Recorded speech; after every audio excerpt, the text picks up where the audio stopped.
Let us start with the revision. We start with right hand thumb rule.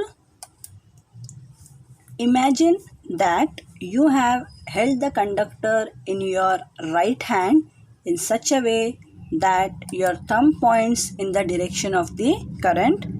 Then turn your fingers around the conductor.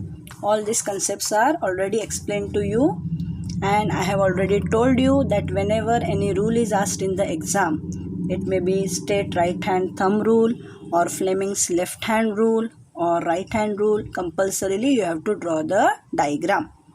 So what does our right hand thumb rule states? Imagine that you have held the conductor in your right hand. That time I had told you why the word imagine, because it is a current carrying conductor, in such a way that your thumb points in the direction of current. Turn your fingers around the conductor. You can see the fingers are curled around the conductor. The direction of the fingers is the direction of magnetic lines of force. This is your right hand thumb rule. I hope all of you have started studying, so you are knowing the rules now. We next move on to Fleming's left hand rule. Here, according to Fleming's left hand rule, the left hand thumb, index finger and middle finger are stretched so as to be mutually perpendicular to each other. Here they have not mentioned the word, but you are going to stretch in such a way that the fingers won't break. So they are mutually perpendicular to each other. If the index finger is in the direction of magnetic field and the middle finger points in the direction of current, then the direction of thumb is the direction of force on the conductor. Here I had told you one important point, that when you are writing the rule, you have to mention left hand or right hand. According to the Fleming's left hand rule, the left hand thumb, index finger and the middle finger are stretched so as to be perpendicular to each other. If the index finger is in the direction of magnetic field and the middle finger points in the direction of the current, then the direction of the thumb is the direction of the force on the conductor.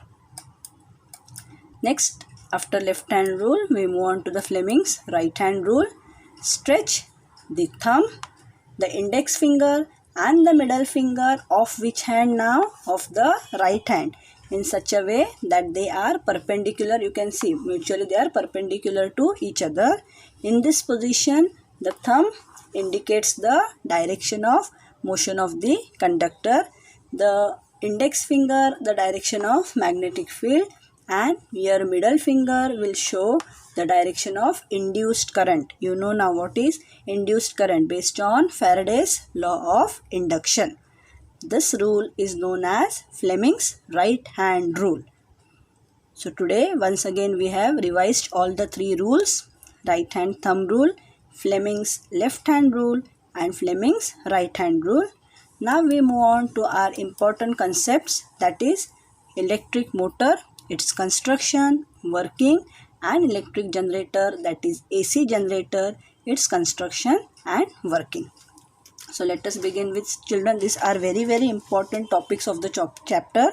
Electric motor, electric generator has not come in the board exam still. All the rules have not been asked. So study it very thoroughly for the upcoming board exam. So we begin with electric motor, its construction. The electric motor consists of a rectangular loop of copper wire having a resistive coating. Now this is known as armature coil. It is placed between two pole pieces of a strong magnet, that is north pole and south pole, in such a way that its branches AB and branch CD are perpendicular to the direction of magnetic field. This is what a rectangular loop of copper wire which is having a resistive coating. It is also known as an armature coil. This armature coil is placed between two pole pieces of a strong magnet. Why? To provide the magnetic field. They are placed in such a way that your branch AB and CD are perpendicular to the direction of magnetic field. Now these two ends of the loop are connected to the two halves X and Y of the split ring. What is a split ring? I had already told you when the concept was explained. The two halves of the split ring, split means if you take a bangle and split it into equal halves, that becomes your split ring. X and Y have their outer conducting surfaces in contact with two brushes E and F. Now here there are slight changes in the alphabets.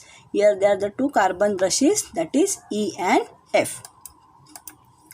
When the circuit is completed, the current flows in the branch AB of the loop. Now here we start with the working of electric motor. What happens? The current flows in the branch AB. Now these are two branches AB and CD of the loop from A to B through the carbon brushes E and F. Now since the direction of this magnetic field is from North Pole to the South Pole, according to our Fleming's left hand rule, force will be exerted on branch AB and it will push it down. The current in the CD branch is in which direction? It is in the opposite direction to that of AB branch, and therefore a force will be exerted on branch CD in the upward direction. Thus you will see that the loop and the axle, this is the axle, they start rotating in anti-clockwise direction.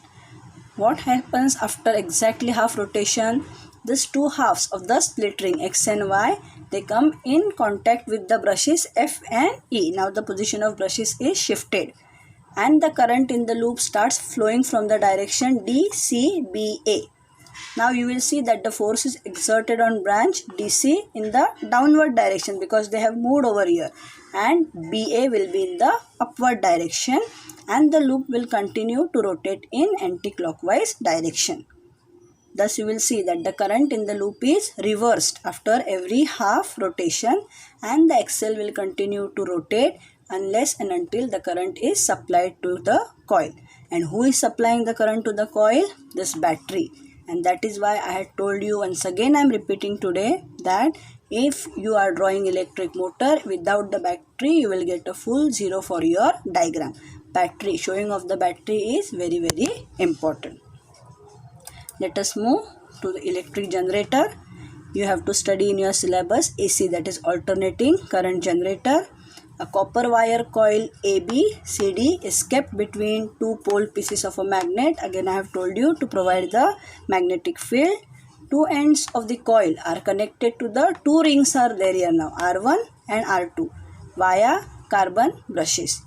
Both the rings are fixed to the axle. You can see this cylindrical axle. Both the rings are fixed to the axle, but there is a resistive coating in between the ring and the axle. The axle, it rotates with the help of a machine from outside. Because of this, what happens? This coil ABCD starts rotating. The brushes which are there, B1 and B2, they are connected to a galvanometer which shows the direction of current which is produced in the circuit. What happens when the axle is rotated? The branch AB goes up and branch CD goes down. That is, this ABCD coil, it rotates in the clockwise direction. Now in the electric motor, you are applying Fleming's left hand rule. Here in generator, you will apply Fleming's right hand rule. Here the current produced in the branches AB and CD will be according to this way, A to B and C to D. Thus you will see the current flowing from A to B, B to C and C to D. What happens in the external circuit? The current flows from B2 to B1 through the galvanometer which is placed over here.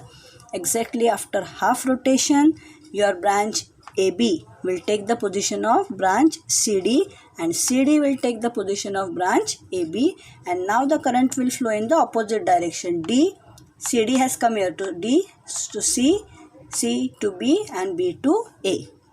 But always your branch BA will be in contact with brush B1 and branch DC will be in contact with brush B2. So what happens? This external circuit current will flow from B1 to B2. that is opposite to the previous half rotation.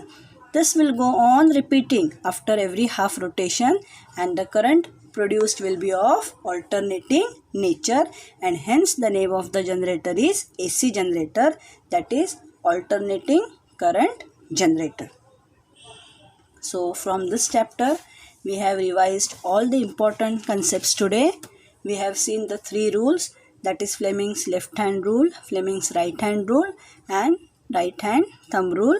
We have seen electric motor, its construction, working with the help of a diagram, and we have seen electric generator, that is AC generator, with the help of a diagram. So we have completed with the revision for chapter number 4, that is effects of electric current. In our next session, we are going to do the revisions of the first online assessment, the chapters which were there for your first online assessment, that is chapter number 1 and 2 we are going to revise. So till then, I expect all of you to keep your books completed and go on revising the topics again and again. Thank you.